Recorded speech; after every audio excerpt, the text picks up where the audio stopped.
How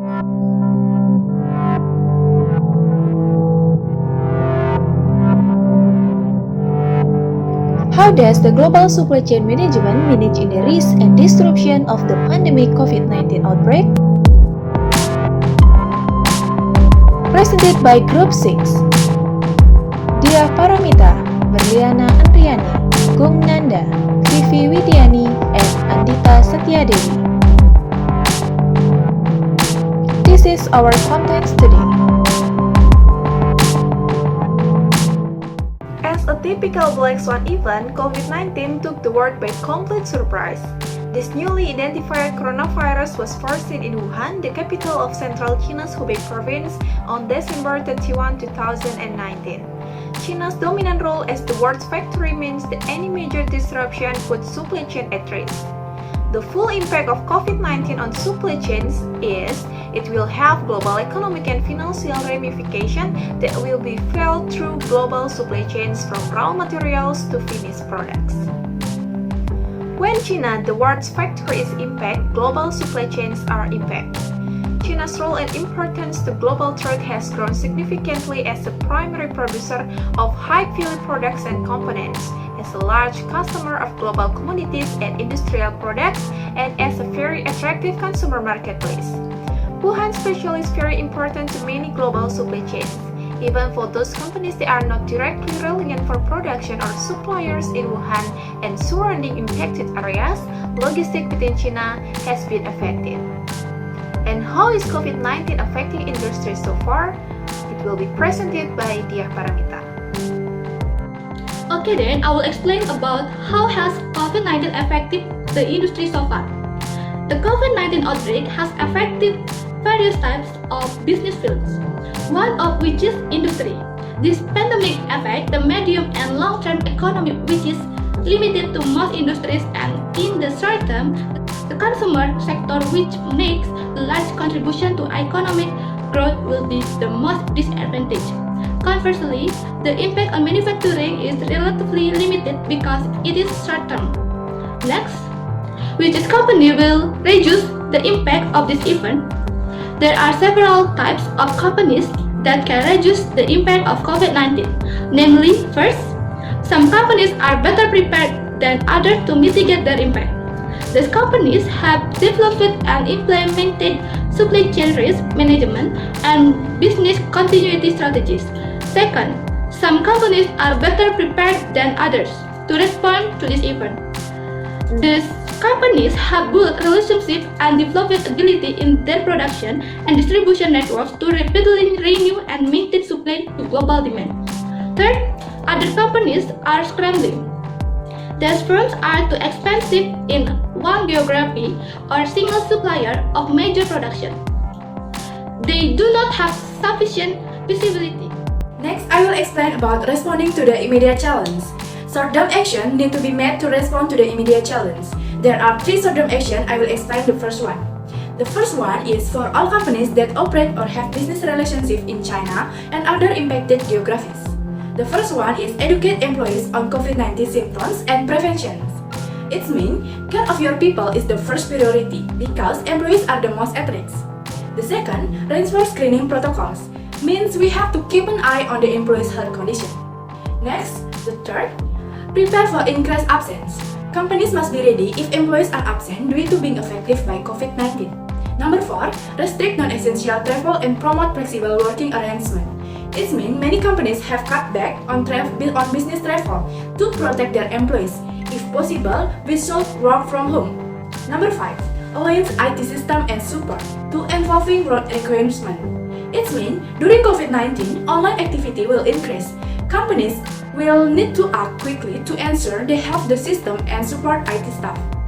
Number 6, prepare succession plans for key executive position.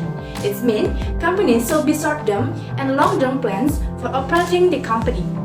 And the last, number 7, focus on cash flow. Companies should immediately develop a treasury plan for cash management during this volatile time.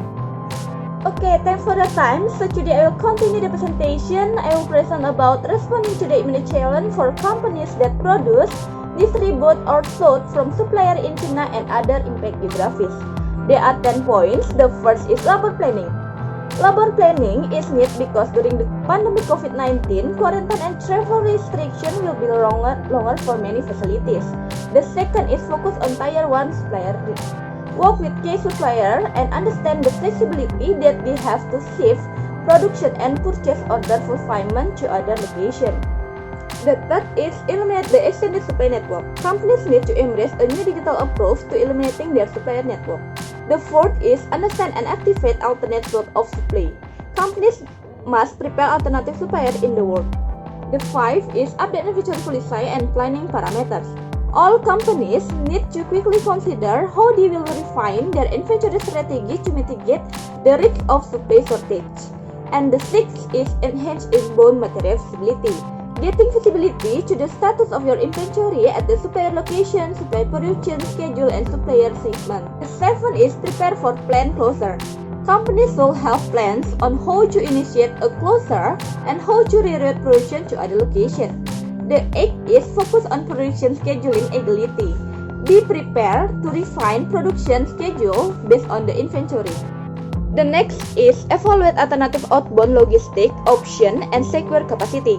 Companies need to work to secure capacity with their logistic partner. And the last is conduct global scenario planning. Companies need to make sure that they understand potential risks in other regions.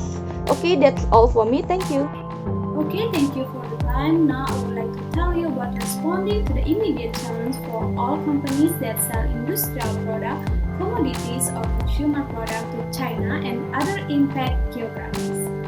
The first one is understand the demand impact specific to your business. As a very important market manufacturer, China is import more than $2 trillion in goods globally. All companies must update their business plan accordingly. And next, confirm short-term demand-supply synchronization strategy and plan across the organization. And then prepare for potential channel shift in demand from traditional to online retail. And then evaluate alternative inbound logistic option so as to exclude product from significant port congestion. And then enhance allocated available inventory to promise capability to allocate it which inventory that is time of scarce supply. Open channel of communication with key customer. In this case, the company must understand their contractual commitment potential customer and cost, and then prepare for the rebound. Pricing strategy will be an important consideration as a business gradually transitions back to normal. And to address normal to supply-demand consideration as well as the profitability. And then conduct global scenario planning. To update demand plans from a timing and volume perspective, including scenario where the virus is not contained and other markets are impacted. That's all from me, thank you. The next is strategies for the impact of supply chain disruptions. There are several strategies. First is flexible orientation, second is on-time and speedy information sharing, third is adaptive recovery, and the fourth is employee support. The next strategy, number 5, is AAA supply chain. Agility refers to respond to short-term changes in demand or supply quickly. Adaptability refers to adjust supply chain design to accommodate market changes. Alignment refers to establish incentive for supply chain partners to improve performance of the entire chain. And the last one is buffer strategies. Buffer strategies such as backup and alternative suppliers, buffer inventory or material, and capacity increase. And the last is summary. In response to COVID-19, the immediate focus for most companies needs to be on improving visibility to supply chain risks in their own facilities, in their direct suppliers, and beyond. If they don't have visibility into the potential supply chain problems across their end-to-end supply chain, then they cannot adequately prevent or manage them. Once the issues are visible, the solution will come from achieving increased flexibility, collaboration, and also control. Supply chain must move quickly and confidently.